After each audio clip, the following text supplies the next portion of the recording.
We're moving in this section from the seal period into the trumpet period, and as you can see from the screen here, we're going to be looking at the first 4 trumpets as recorded in Revelation chapter 8 from verse 7 through to verse 12. Just a quick look back at what we've done so far. We looked first of all at the seals, which were prophesying events from when John received the prophecy in AD 96 through to 312 into the days of Constantine, and the seals revealed internal events that were to take place in the Roman world.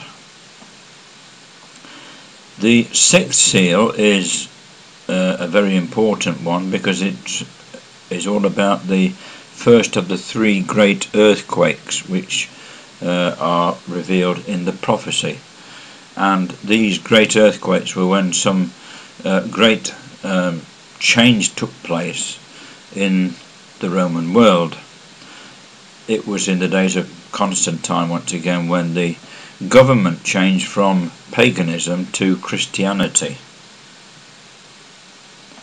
When the 7th seal was opened, that, if you remember, was when John saw 7 angels with 7 trumpets, and they were ready to blow them.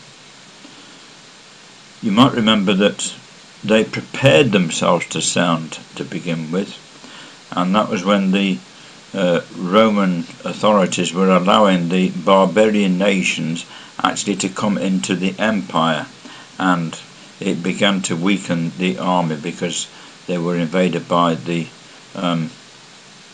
barbarian nations eventually.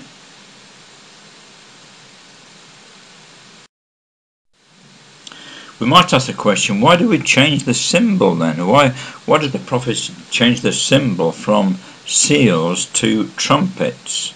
And when we think about this, it all fits together very well, really, because when we unseal something, we find out what's happening inside, and that's what happened in the prophecy.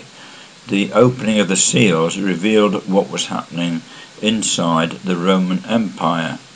But when the trumpets were blown, one purpose of the trumpet was to summon armies to prepare for war. We see an example in Jeremiah 51. Set ye up a standard in the land, blow the trumpet among the nations, prepare the nations against her, that's against Babylon, call together against her the kingdoms of Ararat, Minai and Ashkenaz. So the trumpet was used to summon armies to the battle, and that's what's happening in the prophecy here.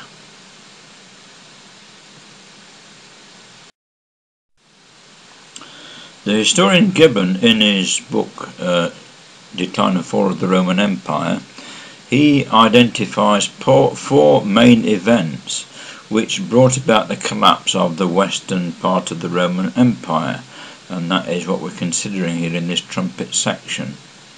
So first of all, he said it was attacked by the Visigoths, which is the first trumpet, then the Vandals, which is the second trumpet, the Huns, the third trumpet, and finally the Ostrogoths, which brought about the collapse of the empire in the west. We see the movements of these barbarian nations on this map here, produced by the National Geographic Society, and we see the 4 principal ones. There are others, but these were the main ones which brought about the collapse.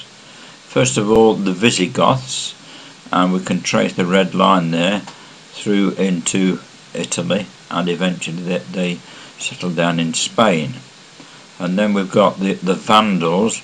They attacked from the north there, and they went down into northern Africa, and they attacked the empire from that standpoint. The Huns, they marched across Europe, and they once again attacked the western part of the Roman Empire. And finally we've got the Ostrogoths, who finished the job off, as it were.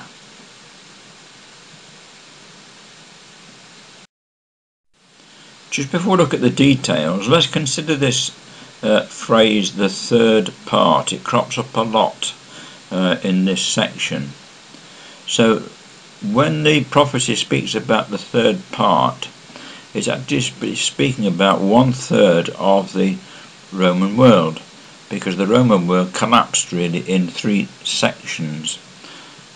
First of all, we've got the western part. That's what we're considering here. The first 4 trumpets brought about the collapse of the western part of the Roman Empire.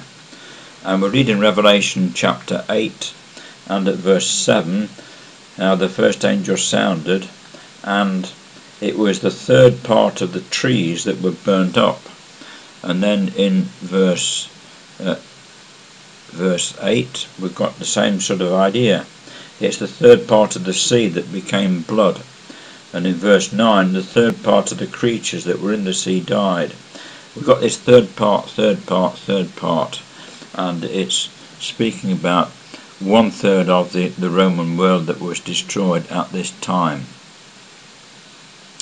The next section to fall was the Middle East and the rest of North Africa, and that's dealt with in the 5th trumpet that we shall look at another time. Interestingly enough, the third part is not mentioned as the 5th trumpet is being blown, and we'll come back to that in just a moment. But first of all, the 6th trumpet brought about the collapse of the complete collapse of the Roman Empire, because it was the eastern part of the empire that fell last. And that's recorded in chapter 9 of Revelation. And if we look at verse 15, 4 angels were loosed and were prepared, etc., and a third part of men were affected by that. And again at verse 18, by these was the third part of men killed. So that third part crops up there as well. So why is it that the third part is not mentioned during the 5th trumpet? And one possible explanation of that is, when we consider what happened during that 5th trumpet period, it was the Arabs that were unstoppable at that time. They not only invaded their third, as it were, but they went right across northern Africa into Spain and penetrated deep into Europe, and they were eventually stopped by the Franks. That's possibly why the third part is not mentioned during the operation of the 5th trumpet. We read the first trumpet, Revelation chapter 8 and at verse 7. The first angel sounded, and there followed hail and fire mingled with blood, and they were cast upon the earth, and the third part of the trees was burned up, and all the green grass was burned up. So what does this speak about? Let's just say first of all, it was the Visigoths that we saw was the first of these barbarian nations to bring about the collapse of the Western Empire. Hail and fire mingled with blood, and we see the same symbols elsewhere in Scripture. For example, in Isaiah 28, speaking about Assyria coming against Israel, behold, the Lord hath a mighty and strong one, which as a tempest of hail and a destroying storm, as a flood of mighty waters overflowing, shall he cast down to the earth with the hand. So there we've got the Assyrians described in the same way as hail, a great hailstorm, which brings about destruction. It was hail and fire, and once again fire symbolises destruction.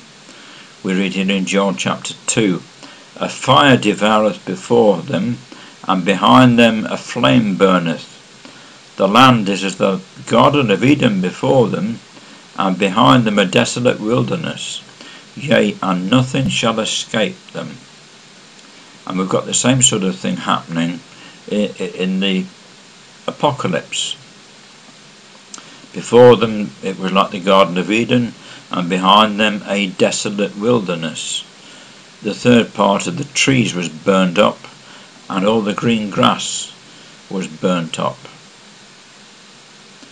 The contemporary writer Claudian actually referred to Alaric and his armies as the hailstorm, and we've got another example of contemporary writers and historians using exactly the same symbology that the prophecy used. The difference is, of course, the writers were looking at what was happening at the time, whereas the prophecy was foretelling what was about to happen. So if we just go back to the map here, we see the Visigoths. What they did first of all is they tried to attack Constantinople. They had to go at the eastern part of the empire, but they were not able to overcome it, and so they turned west, as the red line shows us there, in AD 395 down into Greece, and on the way up the coast here, an absolute trail of devastation as they marched through the land. And the red line shows us that they went into Italy and right across through to Rome there, and caused great devastation there. And eventually they settled down, as it were, in what we know as Spain. As the map shows us, that's the kingdom of the Visigoths. That was part of the Roman Empire, and we see it's gradually being destroyed at this time. The third part of the trees was burnt up, and the green grass at this stage. The trees sometimes represent the leaders and the rulers. If we turn to the book of Judges, we've got a parable there, haven't we, about the trees of the field. Judges chapter 9 and at verse 8. The trees went forth on a time to anoint a king over them, and they said unto the olive tree, Reign thou over us. Right, so the trees can be referred to as rulers, whereas the grass can be referred to as the people. If we go to Isaiah chapter 40 and at verse 6, we know these words well. The voice said, Cry, and he said, What shall I cry? All flesh is grass, and all the goodness thereof as the flower of the field. The grass withereth, the flower fadeth, because the Spirit of the Lord bloweth upon it. Surely the people is grass.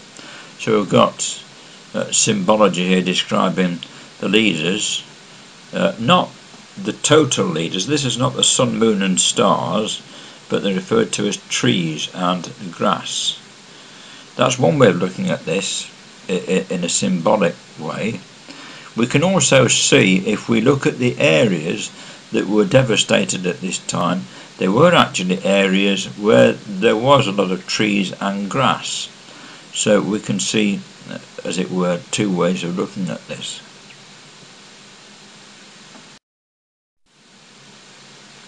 The Chronicle records here, 24th of August 410, for 3 days German hordes have roamed the streets of Rome, burning and pillaging the greatest city in the known world, under their leader King Alaric. A quick look at the details of this. 408, Rome besieged, and there was dreadful famine in the city at that time. As we say here, the first time for over 600 years that Rome had been attacked. It was so bad, similar to the siege of Jerusalem by the Romans. It's almost as though the Romans are getting a taste of their own medicine here. The inhabitants eat the flesh of those who die. Eventually Alaric accepts a ransom to retreat, which he does, for a while, but the negotiations for peace fail, and in 409 Alaric is back at the gates of Rome once again. 410 the city falls, and the Goths are in there plundering the city for 3 days. But it was the same year that Alaric died, and after that the Goths retreated, and as we've seen already, they eventually settled down in Spain.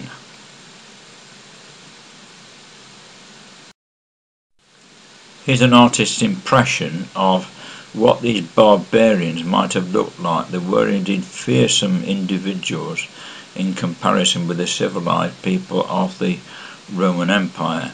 That's why they were called barbarians. So the second trumpet, we move to the second trumpet now, Revelation chapter 8, and at verse 8, the second angel sounded, and as it were a great mountain, burning with fire, was cast into the sea, and a third part of the sea became blood, and the third part of the creatures that were in the sea and had life died, and the third part of the ships were destroyed. We see here that there's actually an emphasis on the sea, and we shall see why in just a moment that is the case here. So this is all about the Vandals attacking the western part of the Roman Empire. A great mountain, and is another symbol that is used elsewhere in Scripture for leaders and rulers. Behold, I am against thee, O destroying mountain, saith the Lord, which destroyest all the earth, and I will stretch out mine hand upon thee. So we've got an example in Jeremiah here, the same sort of symbology that we've got in Revelation 8 verse 8. This mountain that it was burning with fire once again, and fire, as we know, is a symbol of destruction. Isaiah 30, behold, the name of the Lord cometh from far, burning with his anger, and the burden thereof is heavy. His lips are full of indignation, and his tongue as a devouring fire. It was cast into the sea, and as we've seen, the sea figures largely in this particular trumpet period. We see why when we look at what the Vandals did. Right, they started way up in the north there, and it was round about 400 AD when they first went into the Roman world. But they go right down into North Africa and set up base, as it were, there, and that becomes the kingdom of the Vandals. And it's from that vantage point, as it were, Carthage, that with the powerful navy that they had, they attacked all those parts of the Roman Empire as shown on the map there. And obviously the important one was Rome. They attacked Rome once again. The Chronicle records once again Rome, June 455. The Vandal army, laden with booty and taking thousands of captives, is leaving Rome. This is the second attack of the city in 50 years, the first being in 410 at the hand of the Visigoths. The Vandal king Gesseric took the city with an army laden from the powerful Vandal fleet. And the Chronicle says there, now Gesseric's fleet is roaming freely throughout the western Mediterranean with rich island prizes at his mercy. So once again we see it was by sea that this was done. Here's the Penguin Atlas showing the same thing basically. We can see the Visigothic kingdom there in Spain, and now we've got the Vandal kingdom. The different parts of the Western Empire just gradually being eaten up by these barbarian nations. And this map also shows how that it was from Carthage that the ships set sail to attack the different parts of the empire. Just a comment here about this kingdom in Italy. It's called Adovace's kingdom. We read here that he was a soldier in the Roman army, although he was not a Roman. He was one of these barbarians who ascended through the ranks to general and was then chosen to rule. The Roman Senate approved Adovace's leadership and awarded him the honorary status of a patrician. He was successful in maintaining order, culture, and the last vestiges of civilization of the Roman Empire in the West, which, considering the time in which he reigned, was an impressive achievement. So we see here that even the king who was in control of Italy there, he was not a Roman, although the Romans acknowledged him. Another way in which the western part of the empire was gradually being eroded away here.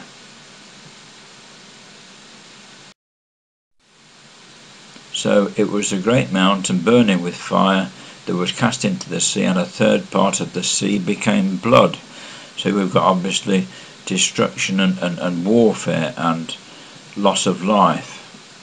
Gibbon describes it, he says, Genseric animated his daring Vandals to embrace a mode of warfare which would render every maritime country accessible to their arms. So we come to the third trumpet now, chapter 8 and at verse 10, where we read, "The third angel sounded, and there fell a great star from heaven, burning as it were a lamp, and it fell upon the third part of the rivers and upon the fountains of waters. And the name of the star is called Wormwood, and the third part of the waters became wormwood, and many men died of the waters, because they were made bitter." So here we got an attack by the Huns led by Attila. So we see it's the green line this time. We've put number 3 there because it's the third trumpet, where Attila marched right across Europe there. He was absolutely unstoppable. He was victorious until he arrived here at Chalons, where he was defeated for the first time. And we begin to see what the symbology is about. It was a star falling from heaven, and of course we get the same idea here in Isaiah chapter 14, this well-known example. "How art thou fallen from heaven, O Lucifer, son of the morning? How art thou cut down to the ground, which did weaken the nations?" So this idea of a star falling from heaven is describing a ruler who has been very great, very victorious, but is now falling in power. And that's exactly what we see when Attila attacked the western part of the Roman world. We read here, "The king of the Huns, who invaded the Roman Empire with an army that included Franks, Vandals and Ostrogoths, he was practically unbeaten in Europe until the Battle of Chalons in 451, when his forces were annihilated by the son of Theodoric." It's the Cambridge Medieval History who puts it this way: "The empire of Attila was of too ephemeral a nature to be crucially dangerous. His attack on the west was like the passing of a transitory meteor." So the history books using once again the same symbol as the prophecy. Medieval history continues, but the meteor was not yet exhausted, and Italy had to feel in 452 what Gaul had experienced in 451.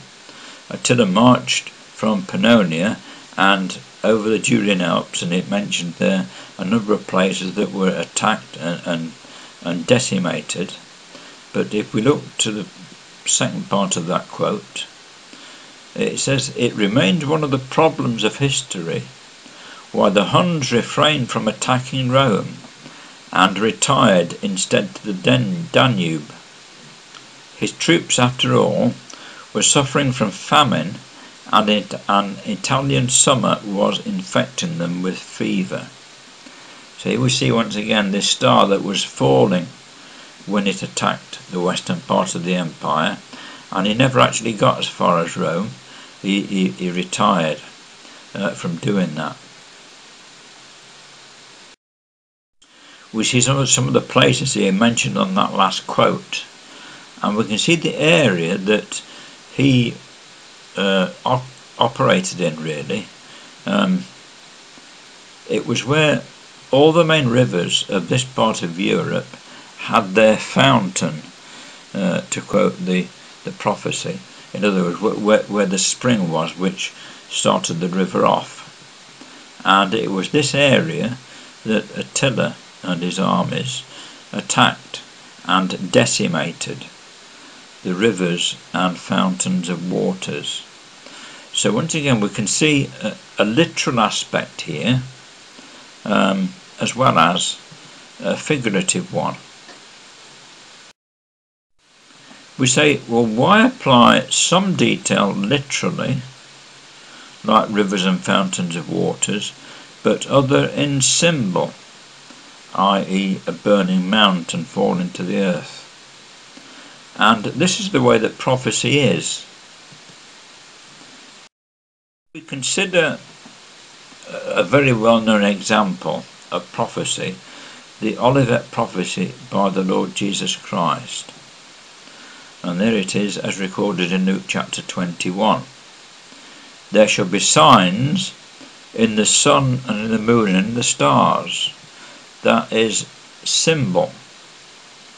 "Upon the earth distress of nations with perplexity." That is literal. "The sea and the waves roaring." And that represents the nations. It is symbol once again. "Men's hearts failing them for fear." That's literal. "The powers of heaven shall be shaken." That is once again symbol.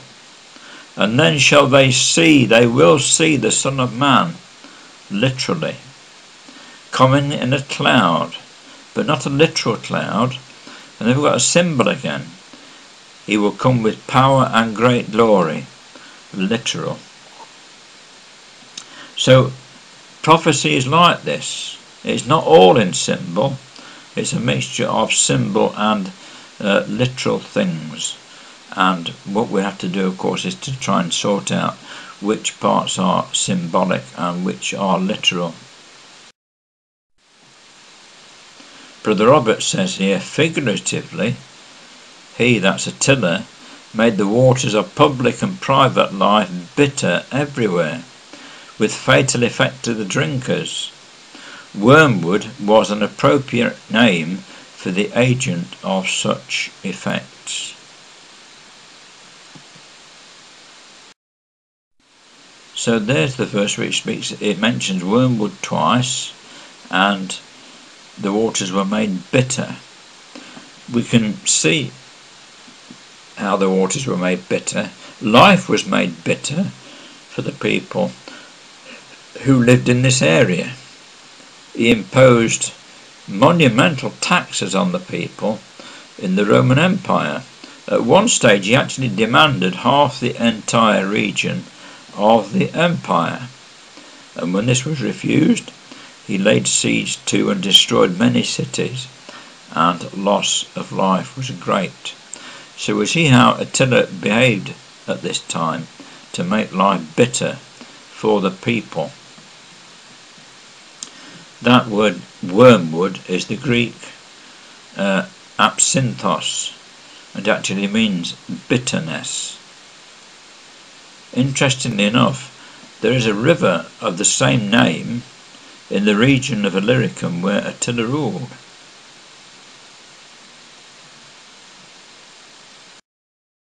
So the first trumpet was on the trees and grass. The second affected the maritime area, if we can put it that way. And now the third trumpet is on the rivers and fountains of waters, and they were made bitter. And we can see that that has more or less finished off the western part of the Roman Empire. So we come finally to the fourth trumpet. It's on the screen there. The fourth angel sounded, and the third part of the sun was smitten, and a third part of the moon, and a third part of the stars. So we've got the complete collapse. The sun, moon and stars, they are the overall rulers. The Romans no longer in control of this part of the Roman Empire. This is what the Chronicle of the World says. Glorious Goth is master of the West. The Ostrogoths, now the most powerful nation in Western Europe, following their annexation of southeastern Gaul, the move aimed at containing the Franks, puts the Ostrogoth king Theodoric in control of a kingdom that stretches from Gaul to Illyricum. In other words, the whole of the western part of the empire.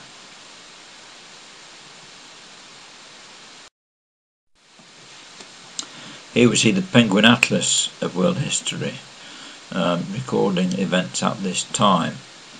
We note we've got the kingdom of the Visigoths. That was the first trumpet. We've got the Vandal kingdom. That's the second trumpet. And now we've got the Ostrogothic kingdom, the fourth trumpet. The Visigoths, by the way, are the Western Goths. The Ostrogoths are the Eastern Goths.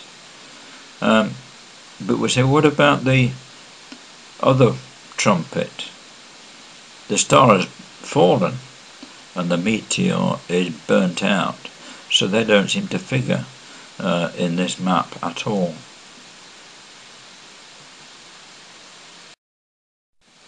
We see two maps there, once again from the Penguin Atlas of world history.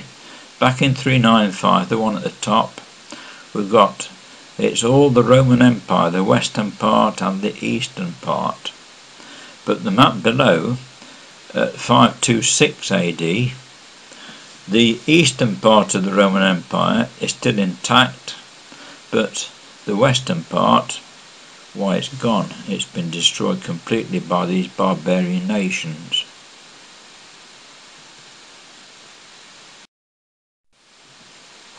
And so John says, I beheld and heard an angel flying through the midst of heaven, saying with a loud voice, Woe, woe, woe to the inhabitants of the earth, by reason of the other voices of the trumpets of the three angels which are yet to sound.